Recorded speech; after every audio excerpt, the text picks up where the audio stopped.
Silicon wafers, the foundation of every semiconductor chip in the world. And it all starts with one process, growing a perfect single crystal silicon ingot. Every wafer manufacturer has its own proprietary methods, but the core steps of CZ crystal growth are universally shared. In this video, we walk through all 9 steps, from raw polysilicon to a finished ingot ready for slicing. Step 1. Polysilicon charging. Ultra-high purity polysilicon chunks with a purity of 11 nines, that's 99.9999999%, are carefully loaded into a quartz crucible. At the same time, a small amount of dopant is added. This dopant determines the electrical resistivity of the final wafer. The quality of the entire ingot starts right here with the raw material. Step 2. Melting.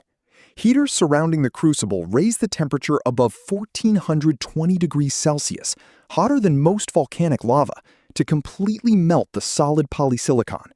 The crucible rotates slowly to ensure a uniform temperature and dopant concentration throughout the silicon melt. A perfectly homogeneous melt is essential for growing a defect-free crystal. Step 3. Seeding. A tiny single crystal silicon seed is suspended on a wire and gently lowered until it just touches the surface of the molten silicon. New silicon atoms immediately begin to align themselves to the seed crystal's atomic lattice. This is the moment crystal growth begins. One tiny seed, and it dictates the entire atomic structure of the ingot that follows. Step 4. Necking. When the seed crystal first contacts the hot melt, thermal shock creates dislocations inside the crystal.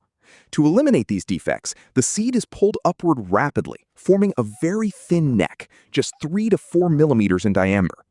This narrow neck acts as a filter. Dislocations cannot propagate through it. Without necking, defects would spread through the entire ingot. Step 5. Shouldering. Once the defect-free crystal is confirmed, the pull speed is reduced and temperature is carefully adjusted to gradually widen the diameter, from the thin neck all the way out to the target size, for example, 300 millimeters. Diameter control accuracy must be within half a millimeter. The shoulder sets the foundation for the full diameter body growth that follows. Step 6. Body growth. Once the target diameter is reached, the ingot grows at a constant diameter in a long cylindrical form. This is the longest step in the entire process. It can take 20 to 40 hours or more for a single ingot. Consistent pull rate and precise temperature control throughout this stage directly determine the crystal quality and the final wafer yield. Step 7. Tailing. When body growth is complete, the ingot cannot simply be pulled away from the melt. An abrupt separation would cause severe thermal stress, cracking the ingot or introducing crystal defects.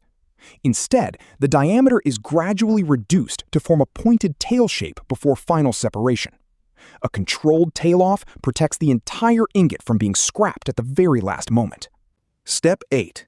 Cooling. The ingot, grown at over 1400 degrees Celsius, must now cool down slowly inside the chamber. Rapid cooling would generate thermal stress that could crack the ingot or introduce new crystal defects. Precise temperature control at every degree during this stage is critical. Patience here saves the entire ingot from being scrapped after 40 hours of growth. Step 9. Ingot extraction. The fully cooled ingot is carefully removed from the chamber. This massive single crystal silicon cylinder, the result of 9 precise steps, is now ready for the next stage, the wafering process. From raw polysilicon to a perfect ingot. 9 steps, 1 mission. In the next video, Wafer Process Wafering Special, we'll see how this ingot gets sliced into the thin wafers that power the world's chips.